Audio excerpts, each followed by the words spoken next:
Pouco está se falando sobre isso, mas o Flamengo, campeão de tudo, vai fazer uma das maiores crueldades, uma limpa em seu elenco, talvez a maior da história recente do futebol brasileiro. E isso não é uma reestruturação comum, isso está mais com um tom de mensagem. O zagueiro Pablo, que chegou para ser o capitão dessa zaga, mas após várias lesões não deu certo. E o Flamengo cansou de ter esse cara no DM e já mandou para o São Bernardo. Matheus Cunha, que era reserva do Rossi, está de saída para o Cruzeiro. Clayton, zagueiro que ninguém lembra, vai pro Wolfsburg da Alemanha.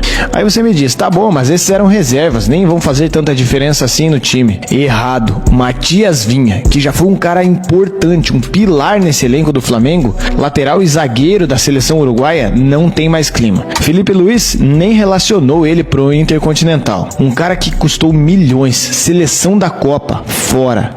Everton Cebolinha. Dizem que ele pediu pra sair. Isso mesmo. Ele chegou no Felipe Luiz e falou, preciso jogar, me vende. E o Flamengo já tá negociando esse cara. Alguns clubes de dentro do Brasil e outros da Europa e talvez Arábia Saudita já estão com o olho fixado nesse cara.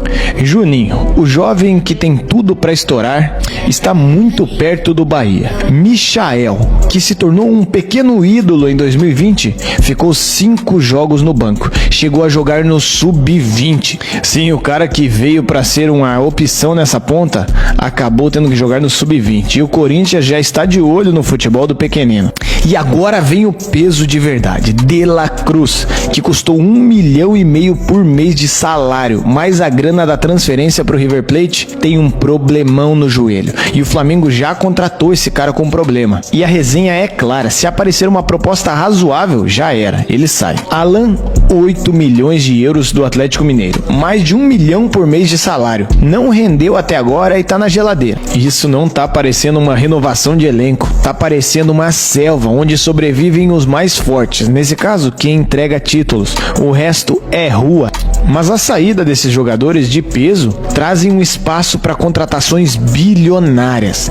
E agora que começa uma loucura. Já começamos com Antoine Griezmann, campeão do mundo, 34 anos, ídolo absoluto do Atlético de Madrid. O Flamengo já abriu conversas com ele. E a chegada de Saúl Ñíguez e o comando de Felipe Luiz podem atrair esse cara, porque eles eram muito próximos no time da capital espanhola. Além de Samuel Lino, que também era seu companheiro de elenco mais recente. Tudo isso pode influenciar a vinda de um jogador com um extra classe, um jogador de nível mundial, indiscutivelmente um craque. Só tem um probleminha. Griezmann quer mais de 50 milhões por ano. Isso é mais que a folha salarial inteira da metade dos times da Série A.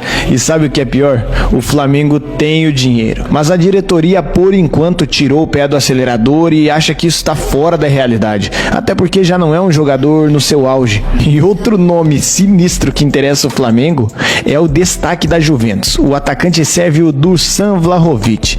Esse cara tem um instinto europeu matador, canhoto, um baita atacante.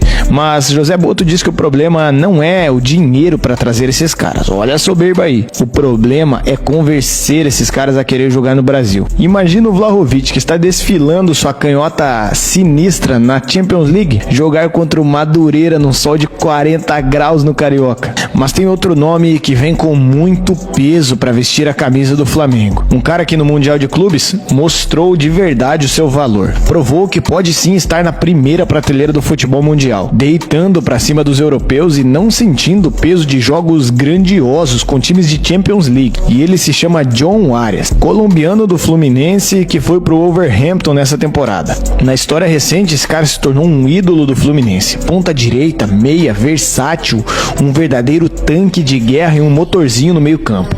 Tava voando no Fluminense antes de ir pra Inglaterra. Só que na Premier League, o Wolverhampton não tem dado muito espaço para ele. E ele tá apagado. 12 jogos, 0 gols, 0 assistência. E o Wolves está na lanterna. Um cenário completamente diferente do que John Arias achou que viveria na Europa. O Flamengo sabe disso e sabe que pode pegar ele baratinho, entre aspas, né, porque são 20 milhões de euros. Mas pro Flamengo, hoje em dia está sendo troco de bala.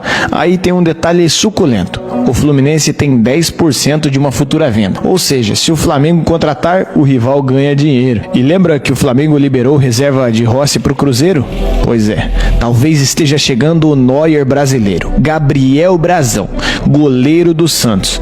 Jogador que realmente salvou o Peixão de ter caído nessa temporada. O que esse cara fez pelo Santos não está escrito no gibi. Esse cara é uma verdadeira muralha dentro do gol. Por muitas vezes, quando jogadores de alto nível chegaram num para um com ele, tremeram na base e pararam na muralha chamada Gabriel Brazão. Esse cara realmente atingiu seu auge da carreira no Peixe. Mesmo com o Santos estando muito mal, por vezes, foi ele quem salvou a pátria.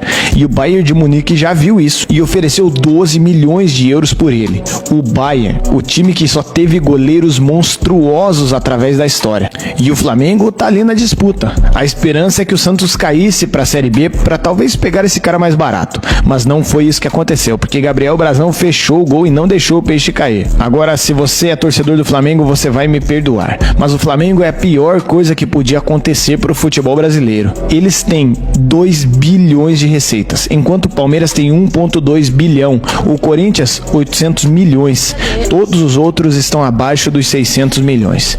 Isso não é uma diferença, isso é um abismo. Sabe o que aconteceu na Espanha? Real Madrid e Barcelona dominaram por décadas e o resto se tornou só figurante. Talvez o Atlético de Madrid de vez em quando dava um susto. E é isso que está acontecendo aqui.